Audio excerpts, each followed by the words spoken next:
Halo semuanya, pada kesempatan ini saya ingin memberikan pengalaman saya melakukan revisi pemutakhiran KPA di Sakti.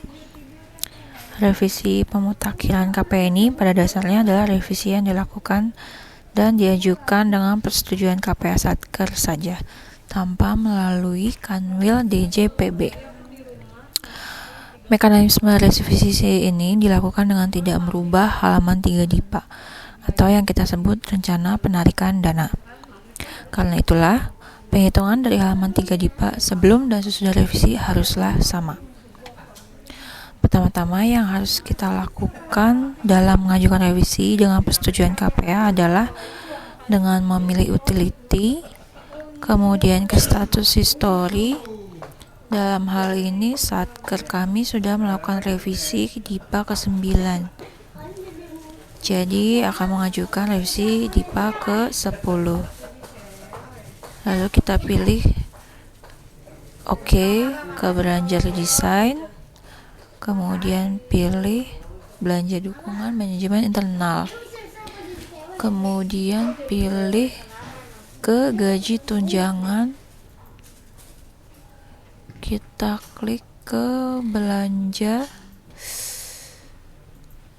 pembulatan gaji PNS ke 13 dan 14.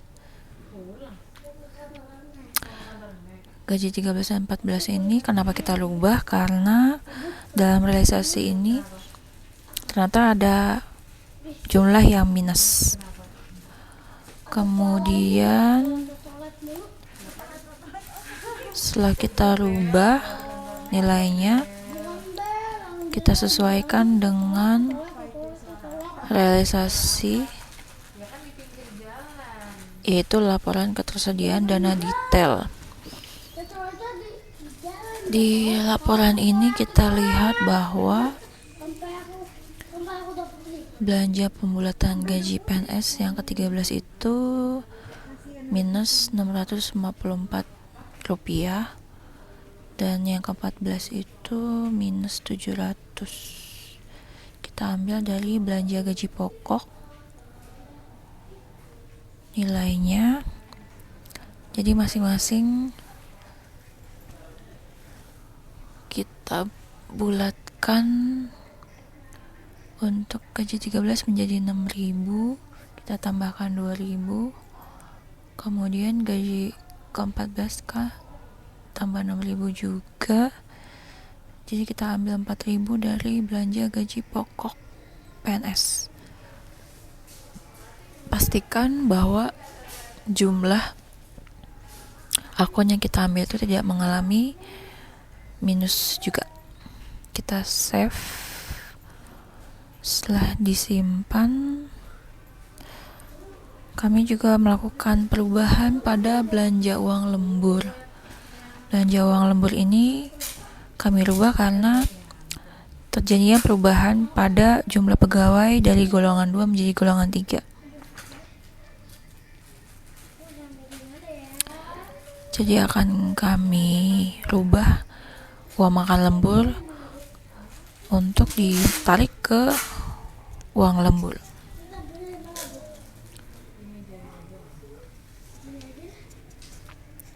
Oke.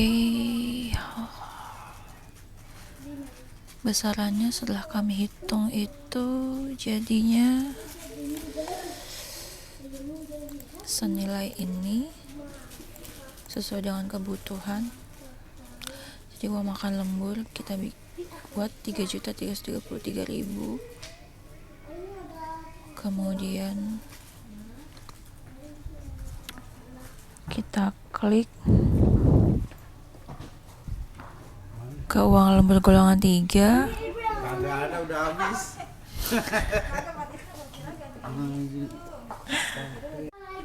Untuk uang lembur golongan 3 ditambahkan menjadi 18.445.000. Kemudian kita ubah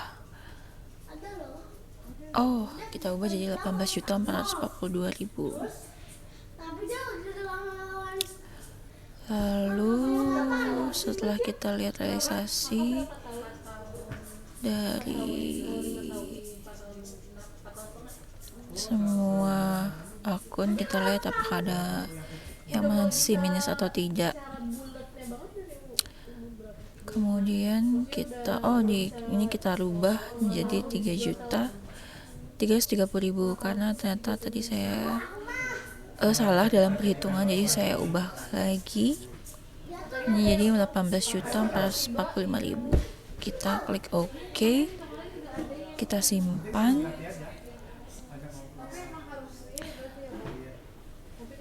Lalu jika kita sudah simpan, kita lihat lagi realisasinya. Lalu kita pastikan apakah sudah tidak ada lagi detail atau akun yang akan dirubah.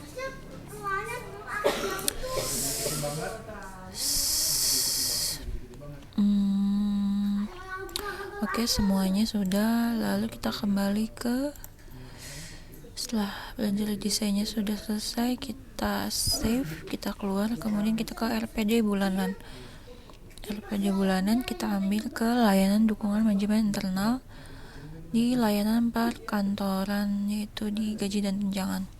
Kita lihat di sini dari tampilan semuanya itu ada rencana penarikan yang merah, tapi kita bisa akalin dengan mengubah Desember dengan cara menghapusnya terlebih dahulu. Kemudian sisanya itu kita copy paste lagi. Kita lihat ditampilkan semua rencana penarikannya semuanya hijau, berarti biasanya kalau seperti ini validasi data belanjanya sudah valid.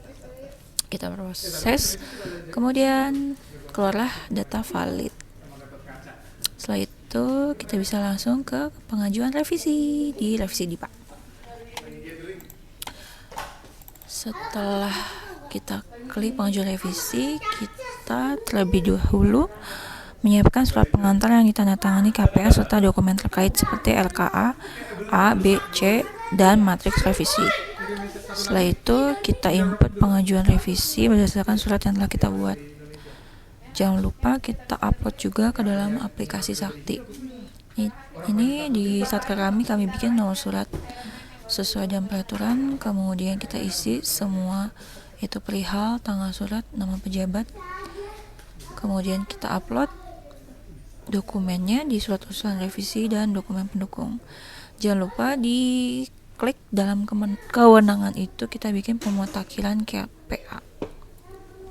Oh ya, sebelumnya itu kita harus ke login APR atau KPA.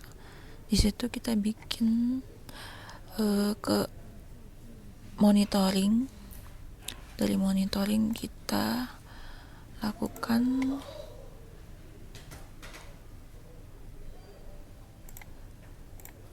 submit dan approve data.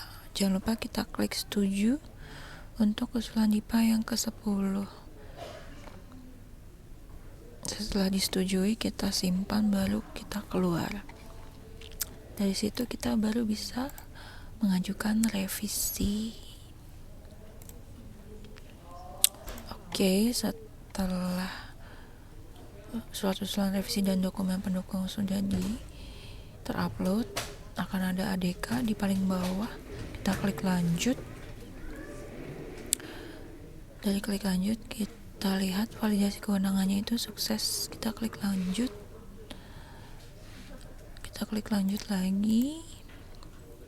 Kemudian tahap berikutnya itu ada kirim permintaan OTP. Kita klik permintaan OTP, kemudian kode tersebut akan dikirimkan ke operator. Kita input dan proses verifikasi OTP.